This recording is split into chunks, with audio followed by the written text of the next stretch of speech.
തെരഞ്ഞെടുപ്പിൽ ഭിന്നവിധിയില്ല, അവ്യക്തതയുമില്ല. രാജ്യത്തിന്റെ വൈവിധ്യവും നാനാജാതി വൈജാത്യവും സംരക്ഷിക്കാനുള്ള ഏറ്റവും ശക്തമായ വിധിയെഴുത്താണ് ഇത്തവണയുണ്ടായത്. ജനാധിപത്യം അതിന്റെ നിറങ്ങളെല്ലാം ചാലിച്ചു നടത്തിയ മനോഹരമായ ചിത്രമെഴുത്താണത്. ഭരണം ഏകമുഖമാക്കാൻ പുറപ്പെട്ട കാലത്തെല്ലാം ഇന്ത്യയിലെ സാമാന്യജനം കളത്തിലിറങ്ങി തിരുത്തിയിട്ടുണ്ട്. ലോകത്തെ ഏറ്റവും മഹത്തായ ഭരണ സംവിധാനം ഏത് എന്ന ചോദ്യത്തിനുള്ള ഉത്തരം കൂടിയാണ് ഇന്ത്യ ഇപ്പോൾ മുന്നോട്ട് വയ്ക്കുന്നത്.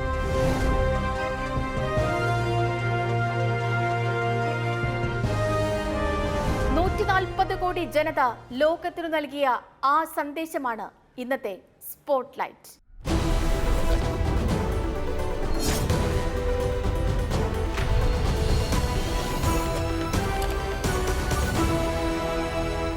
ഇന്ത്യയുടെ ഓഹരി സൂചികയായ സെൻസെക്സിൽ 4300 പോയിന്റാണ് വിധി ദിനത്തിൽ ഇടിഞ്ഞത്. ആഗോള സാമ്പത്തിക പ്രതിസന്ധി കാലത്ത് എന്നതുപോലെ സൂചികകൾ ഇടിഞ്ഞത് നമ്മുടെ ഭരണ സംവിധാനം താറുമാറായി എന്ന പേടിയിലൊന്നുമല്ല. ആ കാശ് പിൻവലിച്ചോടിയത് 2 കൂട്ടരാണ്. 1 വിദേശ നിക്ഷേപകർ, 2 അന്നത്തെ കാറ്റു നോക്കി മറിച്ചു വിറ്റ് കാശുണ്ടാക്കുന്ന ചൂതാട്ടക്കാർ. ശരിക്കുള്ള അടിയുറച്ച നിക്ഷേപകരൊക്കെ അവിടെ തന്നെ നിൽപ്പുണ്ടായിരുന്നു. ഇന്ത്യയിലെ കർഷകരും സാമാന്യ ജനതയും. വിധിയെഴുതിയ അവരാണ് ഇന്ത്യയുടെ യഥാർത്ഥ നിക്ഷേപകർ. അവർ ഉത്തർപ്രദേശിലെയും പഞ്ചാബിലെയും ഹരിയാനയിലെയും പാടവരമ്പുകളിൽ ജയിച്ചങ്ങനെ നിൽപ്പാണ്. അവിടെയാണ് വിജയപതാക പാറുന്നത്. ഇതിനപ്പുറം എന്തു വേണം? 140 കോടി ചിന്തകളുള്ള ഒരു രാജ്യത്തിന് സന്തോഷിക്കാം.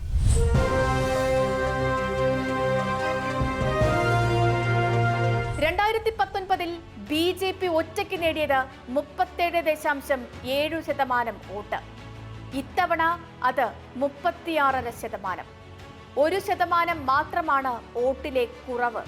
പക്ഷേ 2019 തനിച്ച് 303 സീറ്റ് നേടിയെങ്കിൽ ഇത്തവണ കിട്ടിയത് 240 മാത്രം. 1.2% വോട്ട് കുറഞ്ഞപ്പോൾ നഷ്ടമായത് 63 സീറ്റാണ്. രാജ്യത്തെ ഭൂരിപക്ഷ സമുദായത്തിനിടയിൽ BJP കഴിഞ്ഞ 3 പതിറ്റാണ്ടായി സൃഷ്ടിച്ചെടുത്ത വോട്ട് ബാങ്കിൽ വിള്ളലുണ്ടായില്ല. പക്ഷേ പുറമേ നിന്നുള്ള പിന്തുണ നഷ്ടമായി എന്നാണ് ഈ കണക്ക് കാണിക്കുന്നത്. കോൺഗ്രസിന്റെ കണക്കുകളിൽ നിന്ന് അക്കാര്യം കൂടുതൽ വ്യക്തമാകും.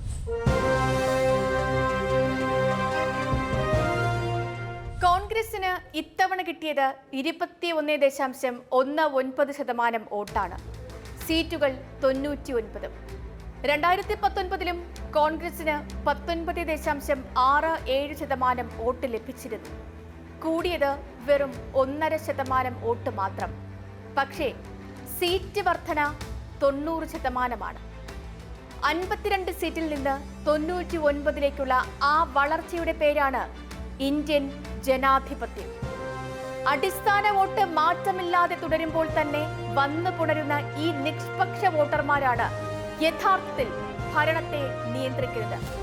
ശരിക്കും സർക്കാരിനെ നിയന്ത്രിക്കുന്നത് ഭരണത്തണലിൽ വളരുന്ന ഏതെങ്കിലും കോർപ്പറേറ്റ് കമ്പനികളോ ഓഹരി വിപണിയിൽ പണം ഇറക്കുന്നവരോ അല്ല. അതൊരിക്കൽ കൂടി വ്യക്തമാക്കുകയാണ് ഈ രാജ്യം. വേറെയുമുണ്ട് നമുക്ക് അഭിമാനിക്കാനും ഊറ്റം കൊള്ളാനുമുള്ള കാരണം. നരേന്ദ്രമോദിക്കോ രാഹുൽ ഗാന്ധിക്കോ മല്ലികാർജുൻ ഖാർഗെക്കോ മമതാ ബാനർജിക്കോ അഖിലേഷ് യാദവിനോ നിതീഷ് കുമാറിനോ അങ്ങനെ ആർക്കു വേണമെങ്കിലും ഈ രാജ്യത്ത് പ്രധാനമന്ത്രിയാകാം. പക്ഷേ കാര്യങ്ങൾ ഞങ്ങൾ തീരുമാനിക്കുമെന്നാണ് ഈ ജനത പറഞ്ഞത്. അതറിയാൻ യോഗി ആദിത്യനാഥിന്റെ ഉത്തർപ്രദേശിലേക്ക് മാത്രം പോയാൽ മതി. അവിടെയുണ്ടായ വോട്ട് ഷിഫ്റ്റ് അഥവാ കൂറുമാറ്റം ഏറെക്കുറെ അവിശ്വസനീയമാണ്.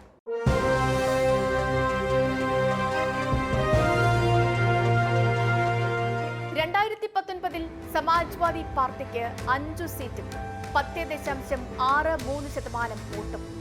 2024 വോട്ട് വിഹിതം 33.5%. 23% അത്യുജ്വല കുതിപ്പ്. സീറ്റ് അതുകൊണ്ട് തന്നെ 37ലേക്ക് ഉയർന്നു. മാത്രമല്ല ഒപ്പം മത്സരിച്ച കോൺഗ്രസിനും കിട്ടി 6 സീറ്റ്. രണ്ടും ചേർന്നാൽ 43. ഉത്തർപ്രദേശിന്റെ പകുതിയിലേറെ മണ്ഡലങ്ങളിൽ BJP തോൽക്കുന്നത് ജൂൺ 4 രാവിലെ 8 മണി വരെ ആരുടെയും ഭ്രാന്തൻ സ്വപ്നങ്ങളിൽ പോലും ഉണ്ടായിരുന്നില്ല. അതും അയോധ്യയിലെ പ്രാണപ്രതിഷ്ഠ കഴിഞ്ഞ് വർഷം 1 തികയുന്നതിന് മുൻപ്. അയോധ്യയിരിക്കുന്ന ഫൈസാബാദിൽ ഉൾപ്പെടെയാണ് BJP തോറ്റത്. വേറെയുമുണ്ട് ഉത്തരദേശ പാഠങ്ങൾ.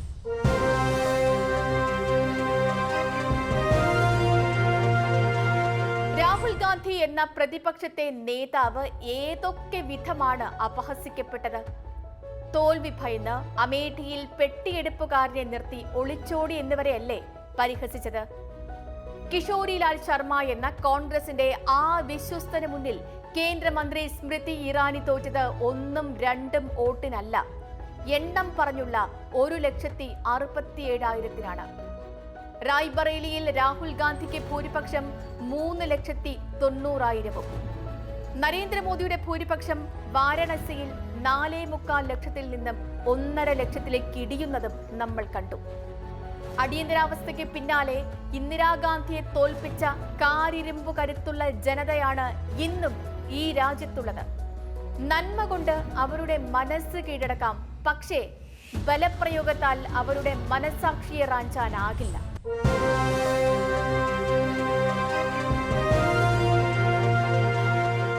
പശ്ചിമ ബംഗാൾ ജനതയ്ക്ക് ഇപ്പോഴും വിശ്വാസം മമതാ ബാനർജിയിലാണ്. തമിഴ്നാട്ടിൽ സ്റ്റാലിനോട് എന്നതുപോലെ ബംഗാളിൽ ദീദിയോടും ചേരുന്ന കാലത്തു മാത്രമേ ഇടതു പാർട്ടികൾക്കും കോൺഗ്രസിനും ഇനി അവിടെ ഒരു നിലനിൽപ്പിന് സാധ്യതയുള്ളൂ. BJP 2019 നേടിയ പകുതി സീറ്റുകളും ഒറ്റയ്ക്ക് പോരടിച്ചടർത്തിയെടുത്ത മമതാ ബാനർജി ഒരു കാര്യം കൂടി അച്ചട്ടായി വ്യക്തമാക്കുന്നുണ്ട്. രാഷ്ട്രീയ ശത്രുക്കളോട് എത്ര പരുഷമായി പെരുമാറിയാലും സ്വന്തം ജനതയ്ക്ക് മുന്നിൽ എങ്ങനെ എത്തുന്നു എന്നതിലാണ് കാര്യം.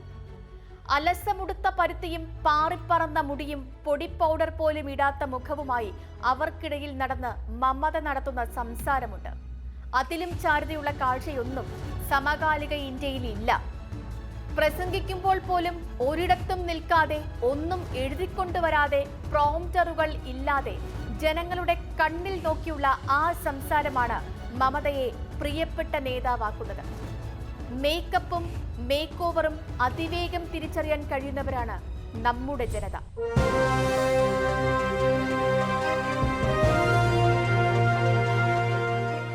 തമിഴ്നാട്ടിൽ എന്നതുപോലെ ഒന്നിച്ചു നിൽക്കാത്തത് കൊണ്ട് മാത്രം തോറ്റുപോയ അനേകരുണ്ട്. പശ്ചിമ ബംഗാൾ PCC അധ്യക്ഷൻ അധിർ രഞ്ജൻ ചൗധരി, അനന്ത്നാഗിലും ബരാമുള്ളയിലും തോറ്റ മെഹബൂബ മുഫ്തിയും ഒമർ അബ്ദുള്ളയും. അതുപോലെ ജയിച്ചു വന്ന ചിലർ നൽകുന്ന സന്ദേശങ്ങളുമുണ്ട്. അയോഗ്യനാക്കി പുറത്താക്കിയിട്ടും ജനം വീണ്ടും ജയിപ്പിച്ചു വിട്ടത് രാഹുൽ ഗാന്ധിയെ മാത്രമല്ല, ബംഗാളിൽ നിന്ന് മെഹുവ മൊയ്ത്രയുമുണ്ട് ആ പട്ടികയിൽ. ഉത്തർപ്രദേശിലെ അമോഹയിൽ ഡാനിഷ് അലി തോറ്റതും ഒരു പ്രത്യേക പാഠമാണ്. തമിഴ്നാട്ടിലെ DMK വിജയം ഏകപക്ഷീയമാണെന്നും പ്രതിപക്ഷം ഇല്ലാതെയാണെന്നുമൊക്കെ വിലയിരുത്തിക്കളയാൻ വരട്ടെ. കോൺഗ്രസും CPM-ഉം CPI-യും മുസ്ലിം ലീഗും ഉൾപ്പെടെ ഇന്ത്യയുടെ വൈജാത്യം മുഴുവൻ അംഗീകരിച്ച് രൂപപ്പെട്ട ഒരു കൂട്ടുകെട്ടാണ് അവിടെ ജയിച്ചത്. അതിൽ എല്ലാ ശബ്ദവുമുണ്ട്, എല്ലാ ദേശങ്ങളുമുണ്ട്. അതാകണം ഇനിയുള്ള ജനാധിപത്യം. വിയോജിപ്പ് നിലനിർത്തിക്കൊണ്ട് തന്നെ ഭിന്നിച്ച ചിന്തകൾ നാട്ടിൽ ഒന്നിച്ചു നിൽക്കുന്നതിലും ഇമ്പമുള്ള കാഴ്ച വേറെ എന്തുണ്ട്? മഹത്തായ ഇന്ത്യൻ ജനാധിപത്യത്തെ അഭിവാദ്യം ചെയ്ത് ഇന്നത്തെ സ്പോട്ട്ലൈറ്റ് പൂർണ്ണമാകും. നാളെ പുതിയൊരു വിഷയവുമായി വീണ്ടും കാണാം ഇതേ സമയം.